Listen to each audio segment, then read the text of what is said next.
Всем привет! Мы продолжаем знакомить вас с процессами разработки основных компонентов игры World of Tanks. Настало время рассказать про место, где механики меняют двигатели, а заряжающие пополняют боекомплект. Про ангар.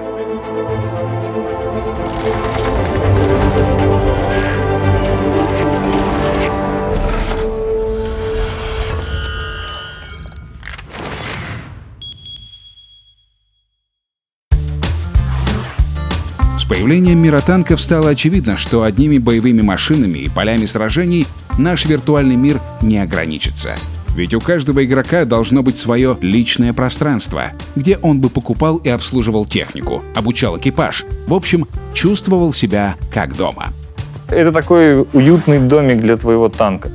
Он должен быть атмосферный, в том числе, чтобы там хорошо было видно, какой у тебя камуфляж, какой у тебя танк красивый. Это техника, которая шла в бой, шла из боя и остановилась на временную стоянку, какой-то привал. Так в World of Tanks появился первый танковый ангар. По нынешним меркам это было довольно скромное помещение, ограниченное тогдашними возможностями и технологиями. По тем временам на старой технологии этот ангар выполнял свои роли, то есть там достаточно хорошо были видны танки, достаточно хорошо было общее комплексное освещение в нем. Он был очень простой, был такой лаконичный. В нем был минимум деталей, и, наверное, когда мы начинали только его делать, мы еще плохо представляли, как должен выглядеть ангар. С обновлением 9.0 стал доступен абсолютно новый ангар. В реальном ангаре хотелось не просто наличие какого-то там хаоса из разбросанных деталей. Хотелось создать какой-то рабочий хаос. Как действительно бы в ремчасти, в какой-то вот там в учебке это бы происходило. Для сбора референса мы отправились в Борисов на 140-й ремонтный завод. Это бывший 140-й бронетанковый ремонтный завод. Мы посмотрели, как действительно лежат детали, где хранятся инструменты, как люди работают с этим всем. Вот, чтобы понимать вообще, как сделать живо, но при этом без беспорядка. Скетчей было нарисовано два. То есть первый был не премиумный, второй премиумный. Задумывалось, что не премиумный ангар находится в подвале этого здания, поэтому окна там расположены высоко, он затемненный, лампы не все горят, сзади располагается какое-то сборочное или литейное производство. То есть это часть какого-то мегазавода. На втором этаже уже находится премиум-ангар, там высокие окна, он уже светлый. Он задумывался как некое КБ, в котором идет модернизация и переработка танков. После этого мы вернулись с поездки, заказали много новых объектов, на которые посмотрели, собственно, на этом заводе. Моделеры их быстро сделали, текстурщики затекстурили, и мы их стали раскладывать. Работа над этими двумя новыми ангарами была очень интересна именно тем, что это был такой своеобразный вызов нам, как 3D-шникам, воплотить то, что нарисовали и хорошо нарисовали в 2D-отделе на скетче. Если говорить об объектах, которые мы туда расставили, то там целая солянка из различных элементов. Там есть мотоцикл, который является американским военным мотоциклом Harley Davidson. Там стоит Willys, который по ленд-лизу поставлялся в СССР. Там есть столы с различными деталями. Там есть еще накрытые тентами танки. Там же мы сделали специально для этого ангара танк Т-34 инженерный, без башни. Ремонтный танк, по сути. И там же есть КВ-2 с большой башней, который у нас как бы ремонтируется, то есть с открытыми люками, и в начальных концептах там еще должен был быть ремонтик, который ковырялся оттуда, и из этих люков должен доноситься был такой матерок. Основная цель спецэффектов в нашей игре заключается в том, чтобы объединять действия игрока с тем, что происходит вокруг него. И целью в производстве новых ангаров для нас было именно оживление картинки и придание ей общей целостности. Мы постарались добавить туда больше спецэффектов для того, чтобы игрокам не было скучно. Это и лучи объемного света, струящегося из окон, и маленькие частички пыли, которые играют в этих лучах. Это не просто ровно горящий свет по всему ангару. Это где-то перепады электричества, где-то перегоревшие лампочки. Кто-то в соседнем помещении что-то пилит болгаркой, и летят искры. Таким образом, мы хотели добиться от игрока именно того, чтобы он почувствовал, что что-то вокруг происходит. Так как новый ангар стал больше, нам пришлось уделить вниманию позиционированию звуков и их грамотному распространению в пространстве. Гораздо больше звуков в обычном ангаре, потому что премиумный он такой прям как выставочный павильон, а обычный ангар, к нему примыкает ремонтный цех. И мы попытались это поддержать звуком. Поэтому он гораздо больше наполнен звуками, и он такой суровый, брутальный.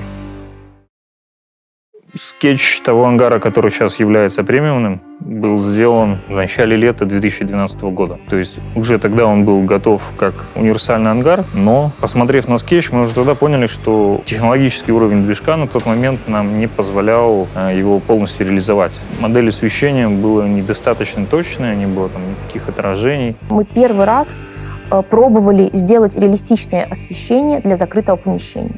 Начиная подготовку версии 9.0, мы понимали, что вот как раз это те самые технологии, которые позволяют нам сделать нормальное освещение в закрытом ангаре, в который свет попадает там через окна. Освещение от софитов и ламп, оно там не основное. То есть там присутствует очень много освещения непосредственно от окружающего пространства, которое попадает через окна. У нас был 1 000 000 просмотров этого освещения, мы его правили и доправляли, и там что-то еще подделывали к нему. Но в конце концов у нас получилось. Мне кажется, что и в обычном, и в премиумном ангаре освещение передает эту атмосферу помещения. Помимо основной ежедневной версии ангара, разработчики радуют игроков его праздничными вариантами, которых было изготовлено уже более 20. Кстати, именно с праздничными ангарами танки наконец вышли на свежий воздух, где стали выглядеть еще эффектней и величественней. Первый открытый ангар наш был новогодний ангар 2013 года. Запросили у офисов, какие они ангары хотели бы видеть, и в результате мы получили такой колоссальнейший список, что чтобы покрыть эти потребности, нам бы нужно было сформировать еще один отдел, который делает только ангар. Все дело в антураже. Разработчики не упускают ни единой детали. Это тот самый случай, когда мелочи вроде зажженных свеч или вспыхивающих салютов правят бал. В этом году, в день рождения компании Wargaming, игрокам стал доступен новый праздничный ангар, в котором появился ряд интересных новинок. Нынешний ангар в честь дня рождения Wargaming был сделан на основе прошлогоднего в честь 15-летия Wargaming. Однако мы решили поменять освещение, сделать его солнечным, светлым. Теперь в ангар, когда попадаешь, интересно смотреть по сторонам, не только на танк. Работать над ангарами становится все интереснее и интереснее. Зачастую интересные фишки, которые можно применить на картах либо в ангарах, мы придумываем коллегиально. Изначально это носит такой характер каких-то приколов. Типа, давайте самолет взлетает и улетает, врезается в маяк, и он падает, осыпается в море. А потом появляется идея, что давайте вот краны стоят, они начнут разгружать и погружать ящики. И в процессе вот такого взаимного штурма творческого рождается масса безумных идей, часть из которых в финале попадает в сам ангар. Наш отдел наряду с другими задачами занимался анимацией объектов. В этом году это были гирлянды флажков, которые придают праздничное настроение, и кран анимированный, который виден на заднем плане. При озвучивании данного ангара мы пытались передать ощущение того, как будто мы находимся на действующей военной базе. Там очень много звуков различной техники. Это и самолеты, и корабли, и различные грузовики, ну и, конечно же, танки. Именно в этом ангаре очень много объектов, которые что-то делают. Изначально задача состояла в том, чтобы сделать там взлетающие и садящиеся самолеты, пара самолетов, пролетающих по краю, но потом пришла идея, а почему только самолет, а давайте еще вот и машинка будет ездить. В данном ангаре мы наконец-то сделали более реалистичный звук флага. Мы там добавили звук троса, бьющегося о флагшток. Музыку для этого ангара мы взяли из ангара прошлого года, из такого же, но на этот раз мы его привязали к рупору на столбе и стилизовали, как будто это играет грамм-пластинка и передается по радио.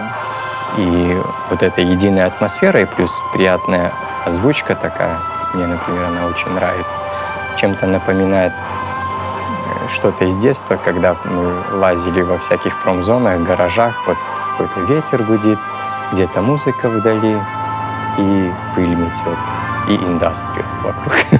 Но праздник. Ангар как второй дом танкиста. Там должно быть уютно и тепло, и мы стараемся передать это ощущение через детали.